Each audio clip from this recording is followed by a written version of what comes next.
Assalamualaikum warahmatullahi wabarakatuh. Anak-anakku sekalian, berjumpa kembali dengan saya di mata pelajaran tafsir untuk Madrasah Aliyah kelas 12 peminatan keagamaan. Baik, kita langsung ke materi pokok, yaitu mengingat dan mensyukuri nikmat Allah di bab 6 ya.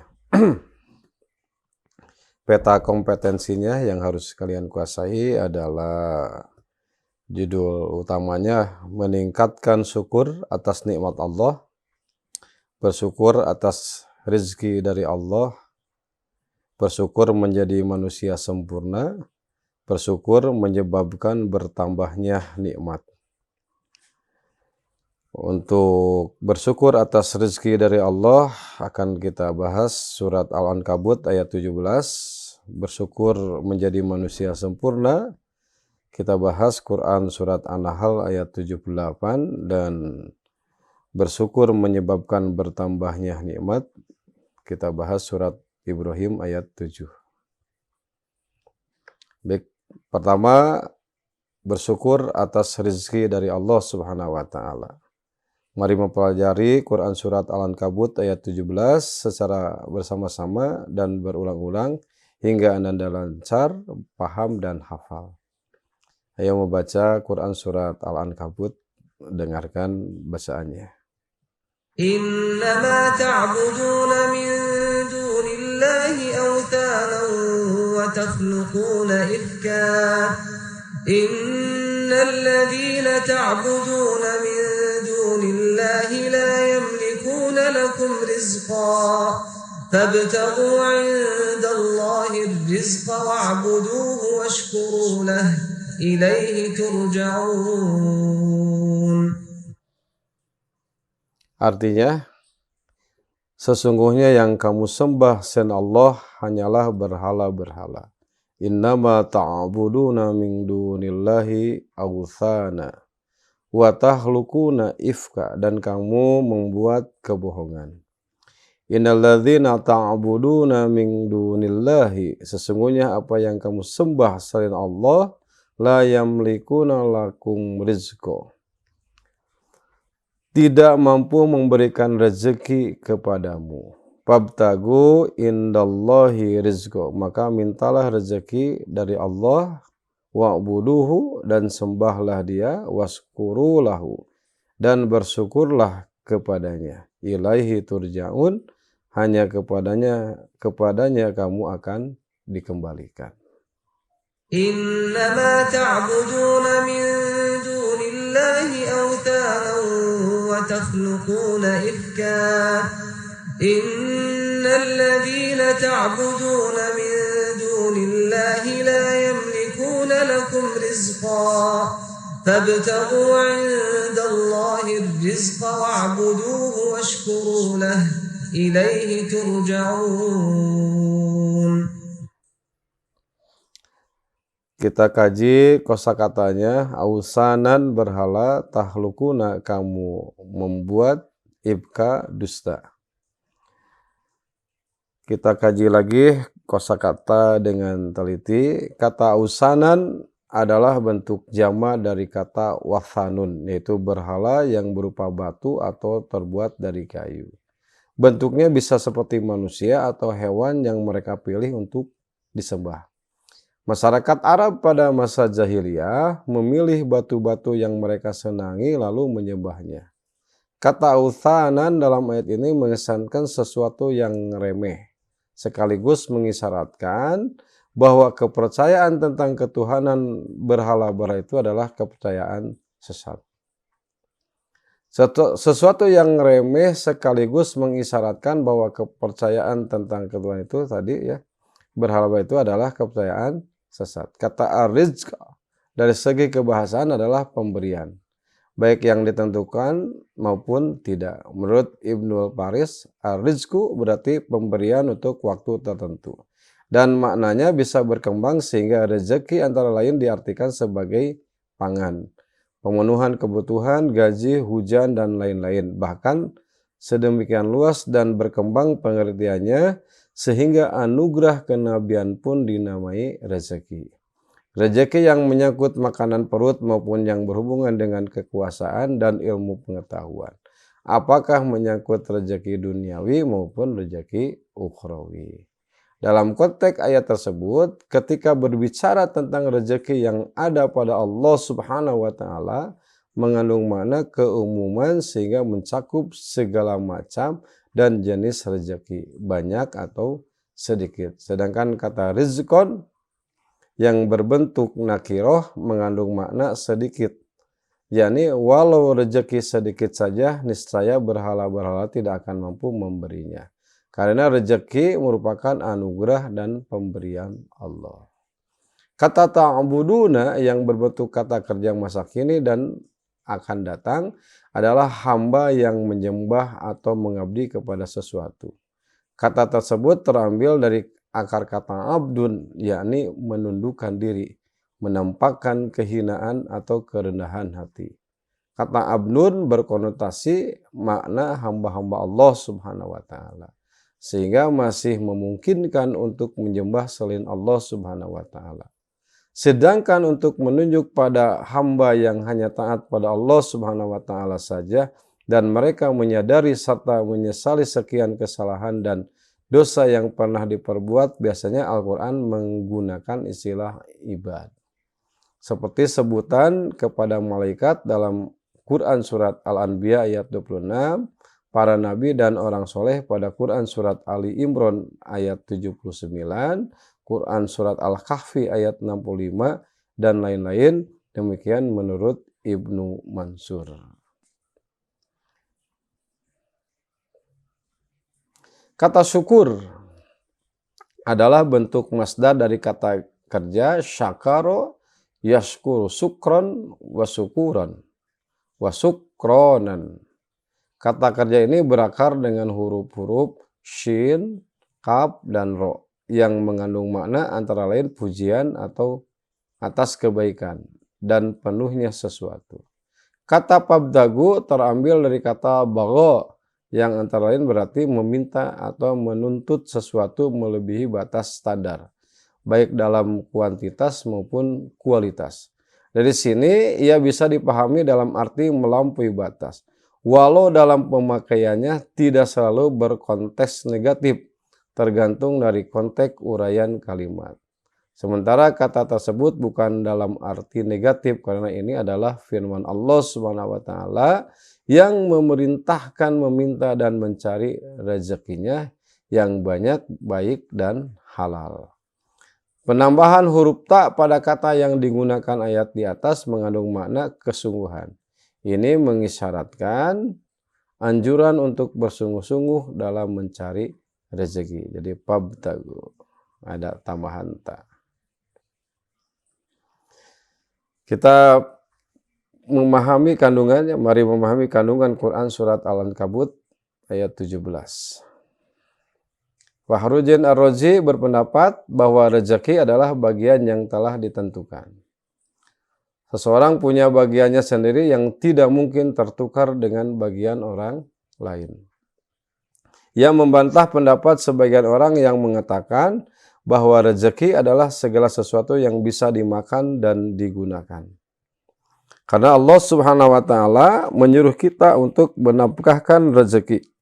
Lihat Quran surat Al-Baqarah ayat 3. Kalau rezeki adalah sesuatu yang bisa dimakan, itu tentu tidak mungkin dinafkahkan. Dia juga membantah pendapat yang mengatakan bahwa rezeki adalah sesuatu yang dimiliki. Manusia memohon, ya Allah berilah aku anak yang soleh, istri yang soleh. Anak dan istri bukan milik, demikian juga binatang. Setiap makhluk telah dijamin Allah rezekinya. Yang memperoleh sesuatu secara tidak sah haram dan memanfaatkannya pun telah disediakan oleh Allah rezeki yang halal. Tetapi dia enggan mengusahakannya atau tidak puas dengan perolehannya atau terhalangi oleh satu dan lain hal sehingga tidak dapat meraihnya. Karena itu, agama menekankan perlunya berusaha untuk menjemput rezeki.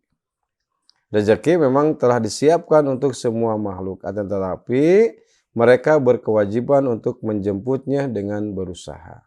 Al-Quran hanya sekali menyifati Allah dengan Ar-Razzaq, yaitu dalam Quran surat Az-Zariyat ayat 57 sampai 58.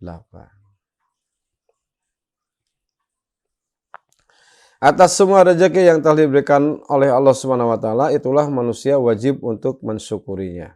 Menurut Quraish Shihab menegaskan bahwa cara bersyukur mencakup 3 hal. Bersyukur dengan hati, yakni kepuasan batin atas anugerah Allah Subhanahu wa taala. Dilakukan dengan menyadari sepenuhnya bahwa nikmat yang diperoleh adalah semata-mata karena anugerah dan kemurahan ilahi. Syukur dengan lidah, yakni dengan mengakui anugerah dan memuji pemberinya dengan mengucapkan alhamdulillah. Syukur dengan perbuatan, yakni dengan memanfaatkan anugerah yang diperoleh sesuai dengan tujuan penganugerahannya. Setiap nikmat yang diperoleh menuntut penerimanya agar merenungkan tujuan dianugerahkannya nikmat tersebut oleh Allah Subhanahu wa taala. Misal, mensyukuri nikmat laut menuntut dari yang bersyukur untuk mencari ikan-ikannya, mutiara dan hiasan yang lain, serta menuntut pula untuk menciptakan kapal-kapal yang dapat mengarunginya, bahkan aneka pemanfaatan lainnya. Dan lebih spesifik lagi, kita diberi tangan untuk apa? Tangan itu diberikan kepada kita, mata dan sebagainya. Apa yang diinginkan oleh yang memberikan kepada kita. Selanjutnya, bagian B, bersyukur menjadi manusia sempurna. Mari kita mempelajari Quran Surat An-Nahl ayat 78 secara bersama-sama dan berulang-ulang hingga Anda lancar, paham, dan hafal. Ya, kita membaca Quran Surat An-Nahl ayat 78. Wallahu akhrajakum min butuni ummahatikum la ta'lamuna syai'an wa ja'ala lakum as-sam'a wal absara wal af'idata la'allakum tashkurun. Wallahu akhrajakum min butuni ummahatikum. Allah mengeluarkan kamu dari perut ibumu, la ta'lamuna syai'a, dalam keadaan tidak mengetahui sesuatu pun. Semua manusia mau sekarang ada yang profesor, doktor, dan berbagai gelar, pada dasarnya awalnya mereka tidak tahu apa-apa. La ta'lamuna syai'a. Wa ja'ala lakumus sam'a. Dia menjadikan bagi kamu pendengaran. Pertama ini pendengaran. Wal absara, penglihatan, wal afidah, dan hati nurani, la'allakum tashkurun, agar kamu bersyukur. Kita sempurna ini, menjadi manusia yang sempurna. Makhluk yang sempurna, yang lebih mulia dari makhluk-makhluk yang lainnya. Wallahu akhrajakum min butuni ummahatikum la ta'lamuna syai'an wa ja'ala lakum as-sam'a wal absara wal af'idata la'allakum tashkurun. Penjelasan ringkas. Sebagaimana Quran Surat An-Nahl ayat 78, Allah menyebutkan nikmatnya kepada hamba-hambanya yang telah mengeluarkan mereka dari perut para ibu mereka dalam keadaan tidak mengetahui sesuatu. Kemudian kepada mereka Allah Subhanahu wa taala memberikan indera yang berupa pendengaran untuk menangkap suara-suara, indera penglihatan untuk melihat semua benda yang kasat mata, dan hati yang menurut Ibnu Katsir adalah akal, yang dengannya mereka dapat membedakan mana yang baik dan mana yang buruk, mana yang bermanfaat dan mana yang madharat.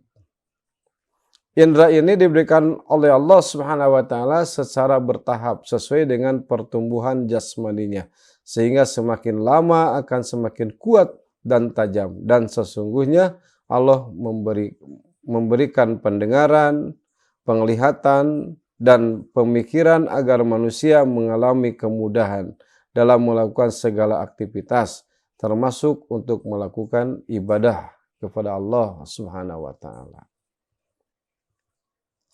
Sementara Wahbah Zuhaili dalam tafsirnya Al-Waziz menyatakan bahwa ayat tersebut merupakan bukti kemahabesaran Allah Subhanahu wa taala dengan mengeluarkan manusia dari perut ibunya masing-masing dalam keadaan tidak mengetahui sesuatu pun. Dia memberikan kepada manusia alat atau sarana pengetahuan melalui pendengaran, penglihatan, dan hati, agar manusia beriman kepada Sang Pencipta dengan penuh keyakinan dengan berdasarkan pengetahuan empirik. Harapan dari semua itu tidak lain adalah agar manusia selalu bersyukur dengan menggunakan anggota tubuh dalam rangka beribadah kepada Allah Subhanahu wa taala. Pembahasan selanjutnya yang terakhir, saya bersyukur menyebabkan bertambahnya nikmat. Mari kita mempelajari Quran Surat Ibrahim ayat 7 secara bersama-sama dan berulang-ulang hingga Ananda lancar, paham, dan hafal.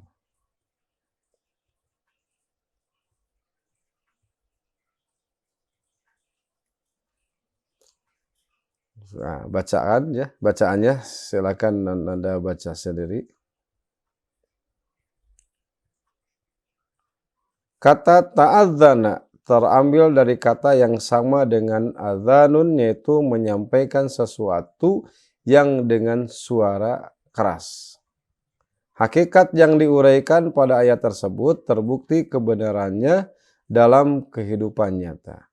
Ketika menjelaskan makna syukur, Quraisy Shihab mengemukakan antara lain berarti membuka dan menampakkan. Dan lawannya adalah kufur, yakni menutup dan menyembunyikan. Jadi membuka, menampakkan, kebalikannya adalah menutup dan menyembunyikan. Hakikat syukur adalah menampakkan nikmat dengan cara antara lain menggunakannya sesuai dengan tujuan pemberian nikmat itu sendiri. Dalam hal ini adalah untuk meningkatkan ibadah dan mendekatkan diri pada Sang Pemberi rezeki, yaitu Allah Subhanahu wa taala. Sekaligus menyebut-nyebut pemberinya dengan baik.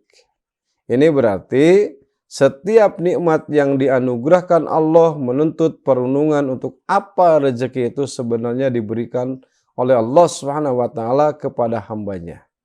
Perlindungan ini sangatlah penting untuk menghindari sikap kufur, tamak, dan kikir. Sehingga bagi seorang mukmin akan menyadari bahwa setiap rezeki yang berupa apapun pasti akan digunakan sesuai dengan aturan dan tujuan dari Sang Pemberi itu sendiri. Pentingnya bersyukur ini modal utama untuk mendapatkan kepercayaan dari Allah Subhanahu wa taala dalam rangka mendatangkan rezeki-rezeki lanjutan. La in syakartum la azidannakum. Tetapi bagi yang enggan untuk bersyukur alias kufur, maka azab Allah lebih pedih dan menyengsarakannya. Banyaknya rezeki manakala Allah melaknatnya, maka tidaklah bisa dinikmati dengan baik dan sempurna. Anak-anakku sekalian, sekian dan terima kasih. Mudah-mudahan kita senantiasa menjadi hamba, ya. Mudah-mudahan sekali lagi kita menjadi hamba yang senantiasa bersyukur pada Allah Subhanahu wa taala. Wassalamualaikum warahmatullahi wabarakatuh. Ilal liqa. Mangga.